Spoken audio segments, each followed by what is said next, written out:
ऐसा डीमन जिसने कई हाशिराओं को मौत की घाट उतार दिया है, और उसका नाम है आकाज़ा। और वहीं दूसरी तरफ है एक ऐसा डीमन मैं इस बंदे को डीमन क्यों बोल रहा हूँ? हाँ गाइस, ये बंदा डीमन से भी कम नहीं है, क्योंकि ये है वो हाशिरा जो खुद एक मौत है, और इसका नाम है सैनमी शिनाज़ुगावा। और आज हम बात करने वाले हैं इन दोनों में अगर लड़ाई हो, इन दोनों में एक फाइट हो, तो इस फाइट में कौन जीतेगा। और ये फाइट बिल्कुल ही रॉ होगी। मैं इसको कोई भी फैन बॉय बनकर एक्सप्लेन नहीं करूंगा, जस्ट रॉ वीडियो होगी। तो चलिए शुरू करते हैं। देखिए गाइस, सैनमी पावरफुल है, हम सबको पता है, लेकिन इस बार उसका सामना किससे होने वाला है ये भी जानना जरूरी है। देखिए, आकाज़ा कोई छोटा मोटा डीमन नहीं है, ये अपर रैंक 3 है, और ये इतना खतरनाक डीमन है कि इसने रैंक गोकू जैसे योद्धाओं को खत्म कर दिया था। देखो रैंक गोकू फैंस, मुझसे कुछ मत कहना, रियलिटी यही है, ठीक है। अब बात करते हैं आकाज़ा की पावर की। तो देखिए, आकाज़ा की पावर बहुत ही ज्यादा है। सबसे पहले आकाज़ा के पास जो एडवांटेज है, उसकी स्ट्रेंथ, उसकी स्पीड और उसके जो मार्शल आर्ट्स, और वो अपने मार्शल आर्ट्स से शॉकवेव भी बना सकता है, जो कि बहुत ही ज्यादा खतरनाक है।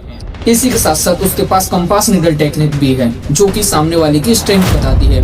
मतलब अगर कोई सामने वाला जितनी तेजी से हमला करेगा, आकाज़ा उसको पहले ही जान लेगा, और ये सैनमी के लिए बहुत ही खतरनाक है। लेकिन ऐसा भी नहीं है कि ये एक छोटी फाइट होने वाली है, इसमें जोखिम दोनों को ही है। बात करते हैं सैनमी की। सबसे पहली बात, उसके पास है उसका चेहरा, जो कि हमेशा गुस्से में रहता है, और दूसरी, उसके अंदर रहम बिल्कुल भी नहीं है।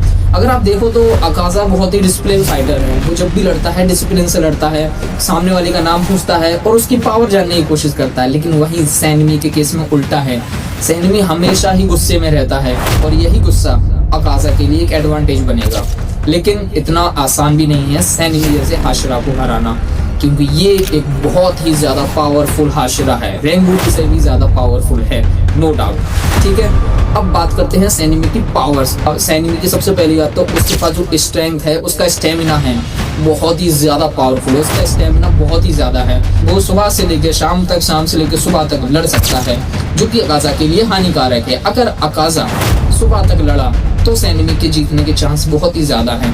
अब दूसरी बात, जो आकाज़ा के पास एडवांटेज है सामने वाले का मूव जानने का, सैनमी के पास भी उसका एक तोड़ है।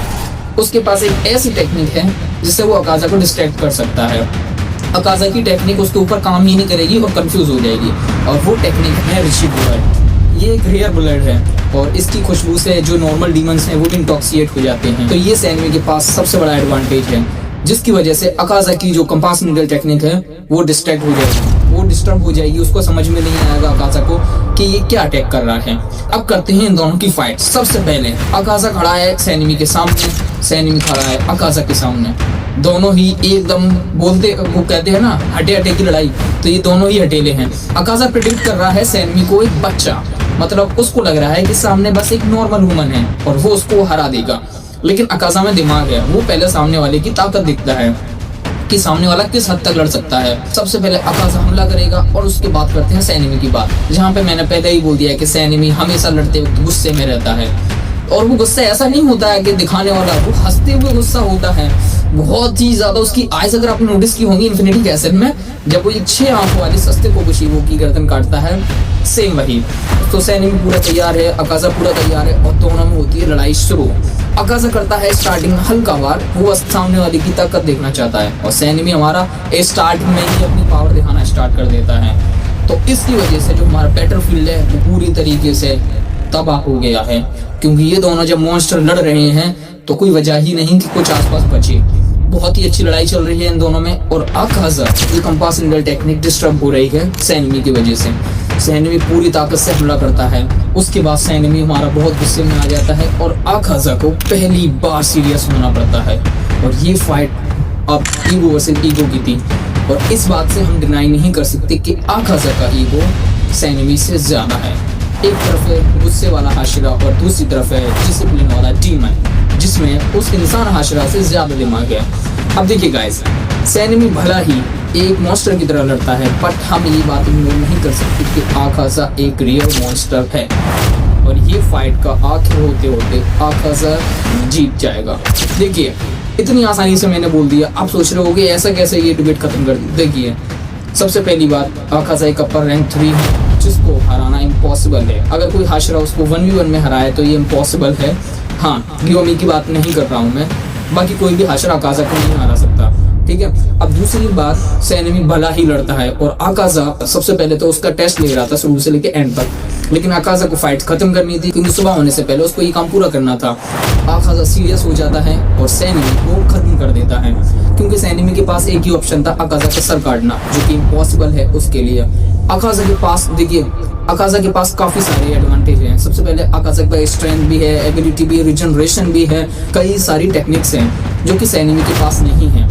डीमन कोड के साथ आकाजा इकलौता ऐसा डीमन है जिसके पास मार्शल आर्ट्स का हुनर है और सैनमी मार्शल आर्ट्स का सामना कर सकता है लेकिन मार्शल आर्ट्स वाले डीमन का सामना नहीं कर सकता।